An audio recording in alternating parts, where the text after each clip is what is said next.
एकदम झटपट होणारा नाश्ता हवा असेल, तो चविष्ट आणि तितकाच पौष्टिकही असेल, तर ही शेवग्याच्या पाल्याची नाचणीची उकडपेंडी नक्की करून पहा.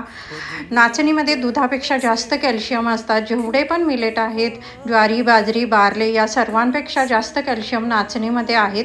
हे बनवणे अगदीच सोपे आहे. यासाठी तेलात मोहरी, जिरे, उडीद डाळ, चणा डाळ घालून फोडणी करून घ्या. फोडणी जेवढी जास्त असेल तेवढी ही उकडपेंडी चविष्ट लागेल. यात आले, हिरवी मिरची आणि कांदा घालून छान परतून घ्या. यात आता मी 1 कप नाचणीच्या पिठासाठी 2 कप पाणी घेतले आहे. यात शेवग्याचा पालाही घालूया. यामध्ये थोडी कोथिंबीर घालूया, यामुळे चव अजूनही वाढेल. यात मीठ आणि नाचणीचे पीठ व 4 चमचे रवा घालून छान असं मिक्स करून घ्या आणि हे असं मिश्रण घट्ट होईल. थोडं थंड झाल्यावर असे ह्याचे गोळे वळवून वाफवून मस्त असे वाफवून घ्या. खूपच पौष्टिक असा नाश्ता तयार होईल. अशाच पौष्टिक रेसिपीसाठी मला फॉलो करा आणि